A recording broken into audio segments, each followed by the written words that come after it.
Bethléem, Cisjordanie. Départ du seul et unique marathon de Palestine.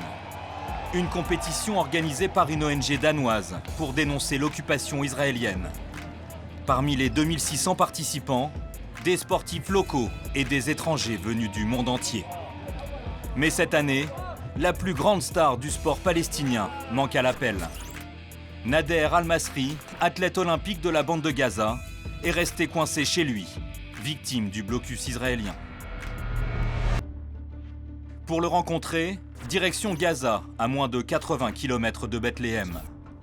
Ce bout de territoire palestinien, séparé de la Cisjordanie, est enclavé entre la mer et Israël. 41 km de long, sur 9 de large, où s'entassent plus d'1 700 000 personnes. Ici, c'est le fief des islamistes du Hamas. Pour traverser la frontière, les habitants ont besoin d'une autorisation spéciale du ministère israélien de la Défense. Depuis plusieurs années, ces permis sont quasiment impossibles à obtenir. 2 jours avant le marathon, Nader, l'ultra favori de la compétition, s'occupe de ses moutons. J'élève 3 grands moutons et 4 agneaux. Ce sportif de haut niveau vit dans un village de bergers à côté de Gaza. Vous savez, la situation ici est de pire en pire et mes revenus ne sont pas suffisants. On doit se débrouiller pour s'en sortir.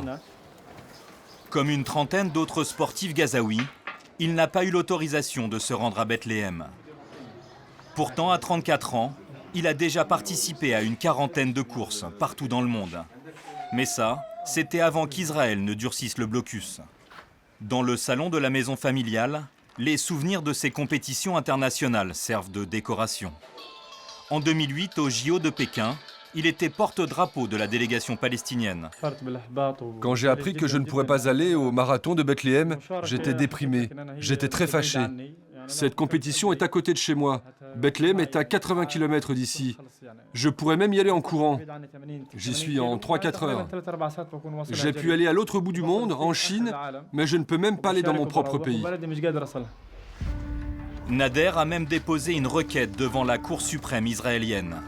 Réponse de la haute juridiction, seuls les cas humanitaires nécessitant un traitement médical urgent justifient une autorisation de sortie de la bande de Gaza. Nous avons sollicité le ministère de la Défense israélien. Interview refusée, voici le mail laconique que nous avons reçu. La demande de sortie a été examinée et refusée parce qu'elle ne répond pas aux règles de déplacement entre Gaza, sous contrôle de l'organisation terroriste du Hamas, et Israël. De plus, ce marathon porte un message politique qui ne reconnaît pas la légitimité de l'État d'Israël. Nader, lui, ne fait pas de politique et n'a jamais soutenu le Hamas. Son quotidien est rythmé par les entraînements. Depuis 14 ans, 2 fois par jour, il quitte son quartier pour une séance un peu spéciale. Pas de coach, pas de sponsor, 0 piste d'athlétisme. Faute d'espace, le marathonien fait des allers-retours sur un chemin de terre le long de la frontière israélienne. C'est très dangereux, mais je n'ai pas d'autre endroit pour m'entraîner. À l'intérieur de Gaza, il y a beaucoup trop de monde, beaucoup trop de voitures. C'est impossible pour moi de courir là-bas. Ici, c'est le meilleur endroit pour s'entraîner. Les miradors avec mitraillettes automatiques sur le toit sont à quelques centaines de mètres. Dans le ciel, des ballons avec caméras de surveillance. La zone est constamment sous haute tension. Les militaires israéliens craignent des tirs de roquettes. Là, on est obligé de s'arrêter, c'est la limite. Si je franchis cette ligne, je risque de me faire tirer dessus. Donc je cours de mon village jusqu'ici, et après je tourne par là. Je ne veux pas prendre de risques. C'est dangereux parce qu'à n'importe quel moment, les Israéliens peuvent te tirer dessus, sans raison. Ils savent que je cours ici depuis 14 ans, mais je peux quand même me retrouver au milieu d'un échange de tirs. Ils nous voient d'où ils sont, ils connaissent chaque personne qui vit ici, ils connaissent tout le village. Toute personne qu'ils ne connaissent pas est suspecte et ils lui tirent dessus.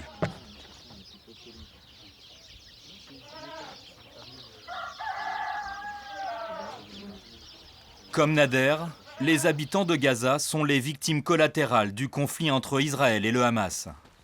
Depuis la prise de pouvoir de l'organisation islamiste en 2007, l'embargo israélien s'est renforcé et les conditions de vie se sont dégradées. Changement de décor. Nous nous sommes rendus à une cérémonie de remise de médailles en présence du ministre des Sports du Hamas. Ambiance garantie. Une petite prière pour commencer.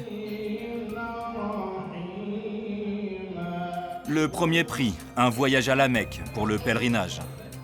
Et ici, même les policiers ont leur récompense. L'histoire de Nader, c'est du pain béni pour le Hamas, l'illustration de l'oppression israélienne. Israël refuse de voir flotter le drapeau palestinien dans des événements sportifs internationaux. Ils essayent de nous bloquer d'une manière ou d'une autre. Et ça n'a rien à voir avec le Hamas, c'est contre tout le peuple palestinien. Ils refusent de nous voir comme un État, ils nient même notre existence. Le Hamas ne reconnaît pas non plus l'existence de l'État d'Israël. Et dans le sport aussi, la réciprocité est de mise. Vous, au Hamas, est-ce que vous accepteriez qu'un sportif israélien vienne participer à une compétition à Gaza? Avant de parler de sport, il faut régler les problèmes politiques. Nous exigeons d'abord que les droits des Palestiniens soient restaurés et que le peuple palestinien soit traité comme il le mérite, qu'il puisse vivre et avoir un État avec tout ce que ça représente. Ensuite, tout pourra être discuté. Pas de réponse précise. Le Hamas semble plus près de la guerre que de l'esprit olympique. Pour Nader, c'est le jour J. Le marathon de Bethléem va bientôt partir. Ce matin, s'il a sorti le survêt de la Palestine, c'est juste pour regarder la course à la télé. Je dois d'abord démarrer le générateur pour avoir de l'électricité. Il faut que je mette de l'essence. Ici, il n'y a pas d'électricité, mais j'aimerais au moins regarder le marathon à la télé.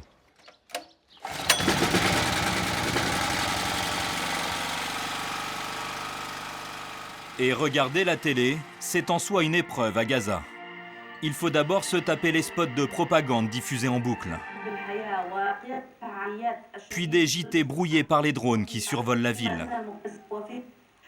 3 heures plus tard, la course est bientôt finie. Toujours pas une image retransmise.